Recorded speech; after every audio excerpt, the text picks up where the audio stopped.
है लोगों ने। यार भाई देखो 1 लाख लोग हैं, हर किसी को स्टेज पे आना है, किस तरह लिया वहाँ मैं तो भीड़ में जाऊँ, बड़का में जाऊँ, खुद जाए और चल के, मेरे तो कोई काम है तो पूछ लो, मैं आ जाऊँगा भाई। मतलब इस इंसान ने संघर्ष करते करते शरीर तोड़ लिया अपना। शरीर का कुछ नहीं बिगड़ेगा, ना टूटेगा ना फूटेगा, बस ये संघर्ष जिंदाबाद हो जाए, क्रांति जिंदाबाद हो जाए, बाढ़ का न्याय मिल जाए, उससे ज्यादा अपने को कुछ नहीं चाहिए। पहले ये बताओ क्या हाल चाल, मतलब खाना वाना खाया नहीं खाया? खाना याद नहीं है। कितने दिनों से नहीं खाया? नहीं ऐसे तो खाया है, पर ये याद नहीं रहता कब खाया है। तो क्या डिमांड चल रही है, क्या किस स्तर पर अपना आंदोलन चल रहा है? आंदोलन इस स्तर पे चल रहा है कि आज मोदी जी को ट्वीट करना पड़ा, जो कह रहे थे सुनते ही नहीं है बिल्कुल भी, तो आज कोई तो मजबूरी हुई कि उनको ये ट्वीट करना पड़ा कि भाई नीट के पेपर लीक में जो दोषी हैं उनके लिए फास्ट ट्रैक कोर्ट चलाएंगे, उनके लिए उनके दोषियों को पकड़ा जाएगा, और खूब तालियां बजवाएंगे उन्होंने इस ट्वीट करके। देश के लोगों ने जो दुत्कारा है उनको इस बात के लिए कि ये तो पहले भी था सर, जब नेट पेपर लीक हुआ तब भी हुआ था, और वो जो बच्चों ने शहादत दी तो एक बार उनके परिवार वालों से बात ही कर लेते, मन की बात कर रहे हो आप उनसे भी कर लेते। और जिस आदमी ने इस पेपर वाली व्यवस्था को बनाया, एंटी एजेंसी को बनाया, अप्रूव किया, जो इस सरकार में शिक्षा का मंत्री है धर्मेंद्र प्रधान, उसकी वजह से पेपर लीक हुआ था, क्योंकि 3 बार कोशिश कर ली, अलग अलग एजेंसियां बनवा ली आपने, तो इसका मतलब आपका सुपरविजन सही नहीं है, और हमने अकाउंटेबिलिटी मांगी कि आप इस्तीफा दे दो।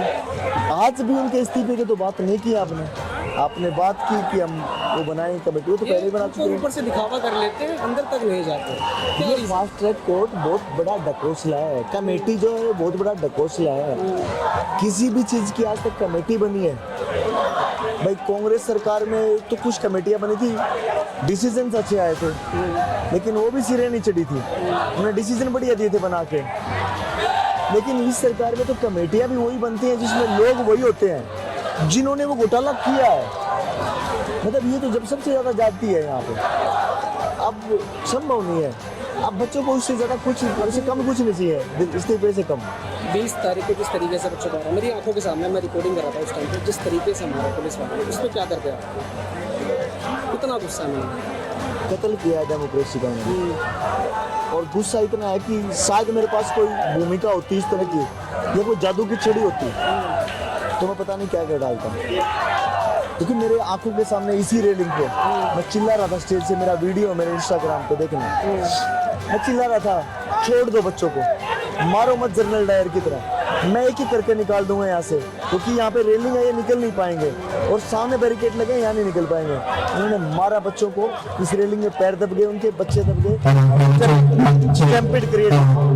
उसके बाद हमको मन से धक्का मारा और यहाँ पे इसके ऊपर बैरिकेड के सामने एक इंसान तड़प रहा था, मैं आधे घंटे तक बोला एम्बुलेंस भेजो, उन लोगों ने सुनी नहीं, आधे घंटे बाद फिर उन लोगों ने एम्बुलेंस भेजी। क्या कहाँ गया ह्यूमैनिटी, कहाँ गई कॉन्स्टिट्यूशन? एम्बुलेंस की बात बताता हूँ, सामने एम्बुलेंस खड़ी थी यहाँ पे, मैं यहाँ पे स्टेज से उतर के भागा और एम्बुलेंस के लिए लेके गया, क्योंकि एक बच्चे का फ्रैक्चर आ गया था, पैर टूट गया था, यहाँ पे फट्टी बांध दी उसके पैर को, हमने लकड़ी बांध दी, सीधा कर दिया, एम्बुलेंस नहीं भेजी उन्होंने। 2 बच्चे गए कंधे पे उठा के उसको और भाग के लेके गए, उस दोनों बच्चों को और उस लड़के को दोबारा से मारा, बेहोश हो गया वो बच्चा यहाँ पे आया तक। ये निर्दयता है, ये क्रूरलिटी है, इसमें ह्यूमैनिटी नाम की कोई चीज़ नहीं बचती है। इसका मतलब नफरत इतनी गंदी तरीके से पहना के उनको, वो इतना बड़ा पजामा पहनाया नफरत का, उसके बाद छोड़ा है, अब नहीं है वो चीज़ें। मतलब मैंने ये देखा है, जब आप एक्टर थे तब भी अलग जोश था, अभी भी अलग जोश है, तो आगे तक का क्या प्लान है? प्लान यही है, मैं ज़िंदगी में मैंने कभी एक्टिविज्म नहीं छोड़ी, और मैं मुखरता से बोलता हूँ, किसी के सामने बोलता हूँ, मुझे फ़र्क नहीं पड़ता कि कोई मेरा क्या उखाड़ेगा क्यों नहीं उखाड़ेगा। यार जब मैं पैदा हुआ था तो एक्टर तो नहीं था ना, मुझे दिया आप लोग इसी धरती में दिया है, और गर्मी तो नहीं लग रही ज़्यादा, ये कोई मुझे छीनने की कोशिश करेगा मैं कुछ और ले लूँगा, फ़र्क ही नहीं पड़ता।